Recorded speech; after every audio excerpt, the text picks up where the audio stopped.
Fala, meu povo da opinião esportiva. Essa semana a gente vai ter a final do Mundial de Clubes, Real Madrid e Pachuca, e não temos um sul-americano novamente, né?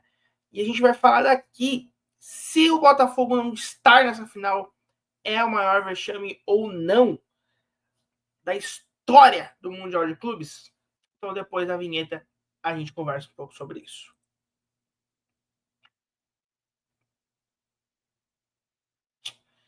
Vamos primeiro falar aqui o que é o vexame do Mundial de Clubes, né? Porque muita gente vai considera como vexame, e aí a gente não vai colocar nessa equação. Fluminense 4, desculpa, Fluminense 4. Manchester City 4 e Fluminense 0, e Barcelona 4 e Santos 0, porque eu acho que ser goleado numa final é um vexame, mas no momento em que você tem times que não chegaram à final, passa-se a ser também um vexame. Vamos então elencar quem são os times que não chegaram à final do Mundial. São eles o Internacional de 2010, o Atlético Mineiro de 2013, o Flamengo de 2022, o Palmeiras de 2020, o Atlético de Medellín de 2016, o River Plate de 2018 e, por último, agora o Botafogo de 2024. A gente nota que desde 2016 é um ano sim, ano não, um sul-americano chegando na final. Então a gente nota que já está bem complicado. Então vamos primeiro ir tirando alguns times dessa lista. Vamos começar de trás para frente um pouco. Vamos tirar alguns deles aqui. Vamos começar pelo Flamengo, que foi o mais recente antes do Botafogo. 3-2 ao Hilal, em cima do Flamengo.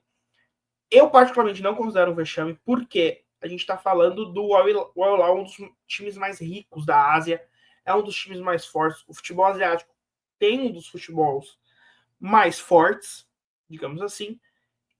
Porém, se esperava que o Flamengo enfrentasse o Real Madrid na final e tudo mais, e o Flamengo não ameaçou o Hilal. O Hilal abriu 1-0, o Flamengo empatou em 1-1, o Hilal abriu 3-1 antes do Flamengo marcar o segundo gol. E o Flamengo acabou eliminado ali na semifinal.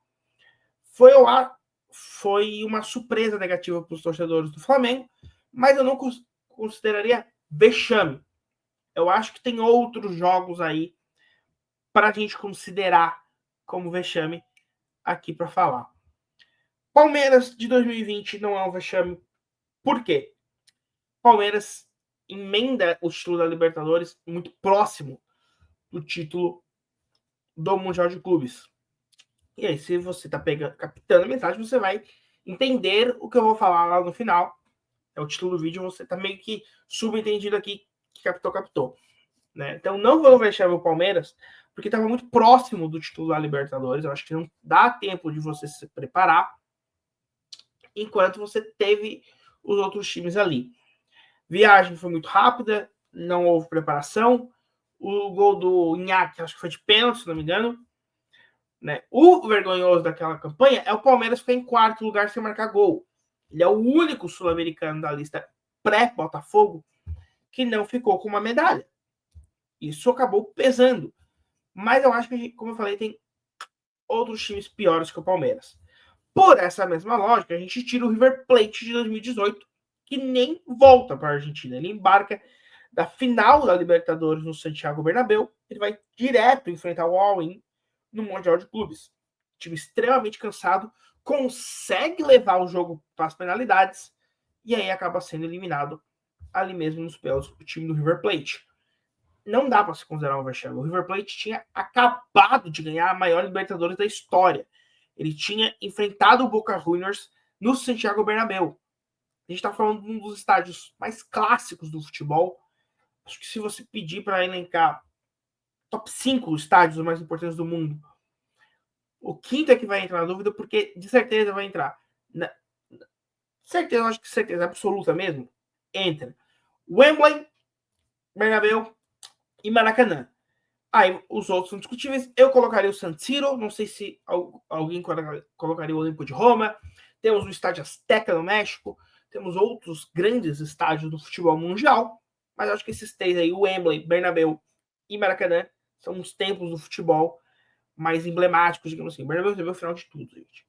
Mundial de Clubes, Copa do Mundo, Eurocopa, Libertadores da América. Não faltou mais nada. Acho que Olimpíadas, porque não teve Olimpíadas em Madrid. Senão eu teria recebido também. Então, muito gigante o estádio do Bernabéu. E ele vai direto, né? Afinal, ele não volta para a Argentina. Ele embarca. Acho que o jogo... Ele é campeão no domingo, o jogo é na quarta. É muito próximo um jogo do outro. E aí a gente dá um desconto pro time do River Plate. Outro time que merece um desconto, assim, um asterisco gigante de desconto, Atlético Nacional de Medellín, que tomou 3-0 do Kashima Antlers. 3-0 goleada e ele tomou uma goleada na semifinal. Vamos pro contexto. O Atlético Nacional de Medellín era disparadamente o melhor clube na América do Sul em 2016. E levou a Libertadores com o pé nas costas. Ia levar a Sul-Americana, se não fosse um detalhe, o acidente da Chapecoense.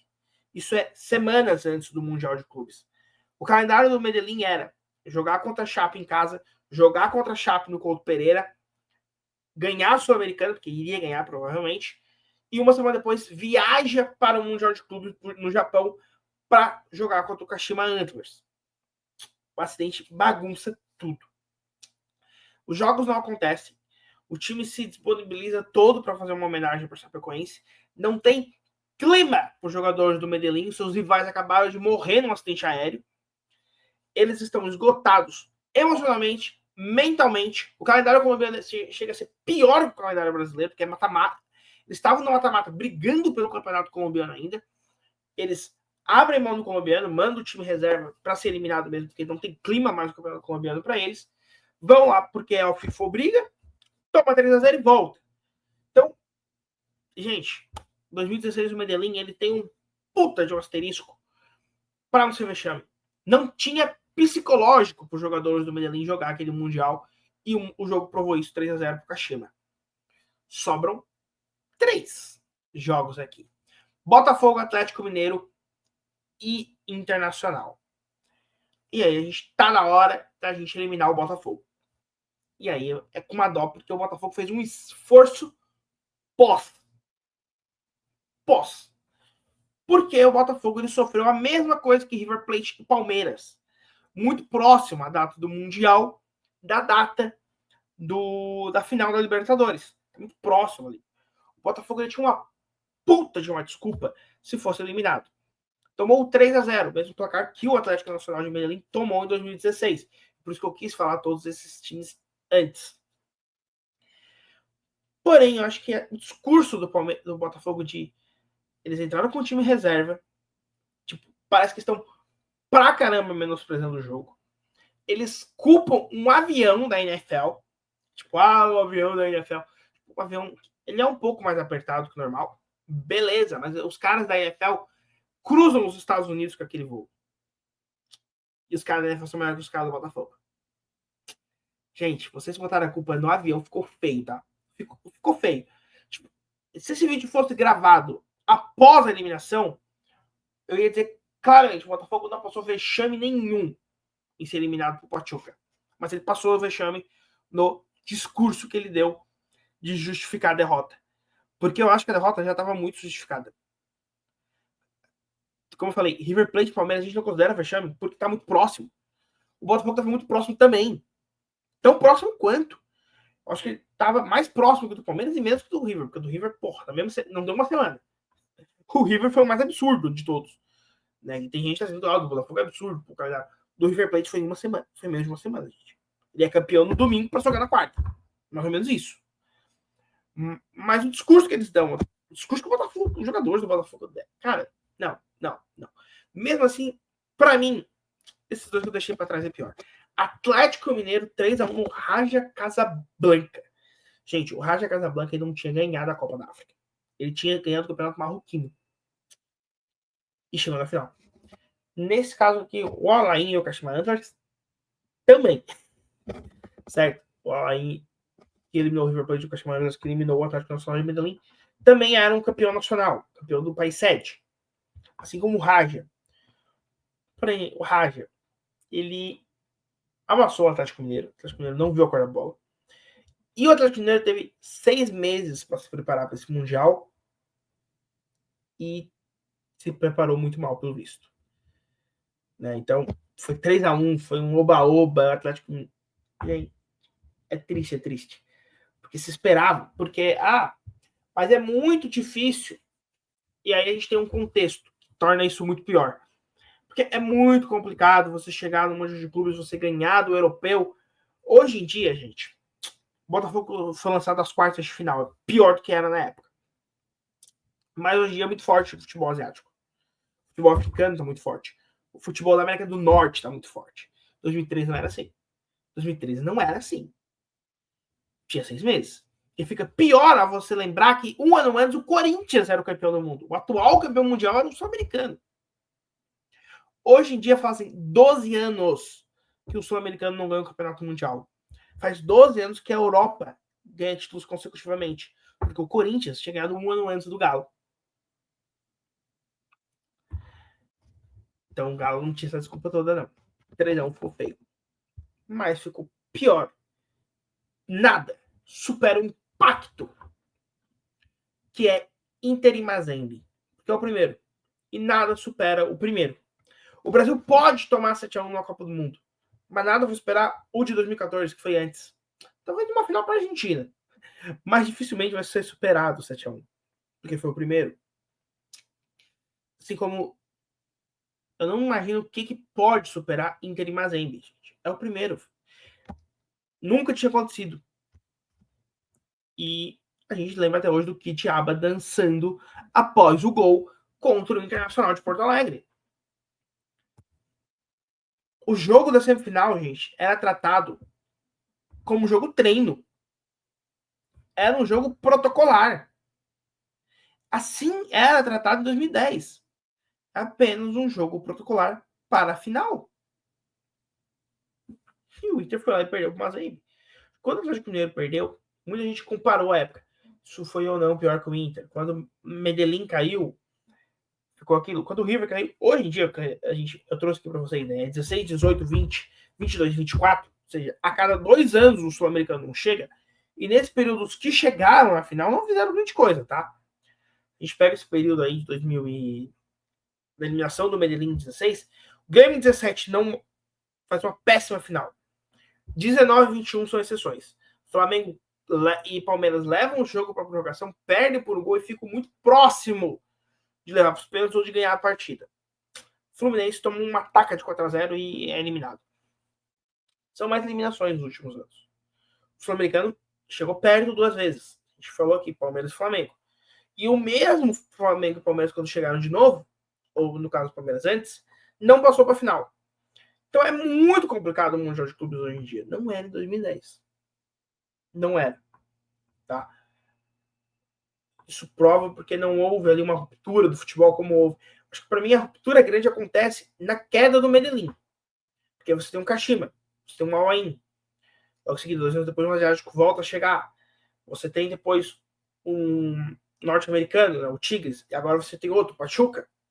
Você teve o Al-Hilal, que era você já tinha, o asiático voltando. O futebol árabe muito forte.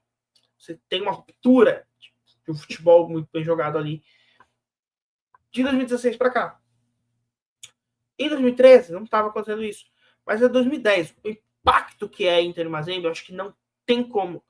Para mim, Inter e Mazembe é o maior vexame que um sul-americano já passou. Porque o Botafogo, vale lembrar, se você pega as pessoas antes, uma semana antes do jogo contra o Pachuca, muita gente dizia que poderia acontecer. Poderia acontecer o Botafogo perder o Pachuca. A situação estava se desenhando. Jogos muito próximos. O Pachuca não é bobo. E tudo mais. Podia cair. O Botafoguense não falava isso. Se você pega o anti-botafoguense, por exemplo, que não gosta do Botafogo, ou quem só analisa mesmo o jogo criticamente, como a gente está fazendo aqui, dizer que era plausível o Botafogo cair. Ninguém em 2010, nem o gremista mais otimista achou que o Mazembe ganhava aquele jogo. O gremista mais otimista estava dizendo que ia ter uma goleada da Internacional. Não que o Mazembe vencesse. Hoje se dizia que o Pachuca não precisava nem ser um anti, podia ganhar do Botafogo. Então, não. O Botafogo não sofreu o maior vexame. esse vexame ainda pertence ao Internacional de Porto Alegre. Deixa aqui nos comentários o que você achou, o que você achou da campanha do Botafogo 3-0 pro Pachuca. Então deixa aqui nos comentários, fica agora com o tio Sam, pedindo para você se inscrever e até mais.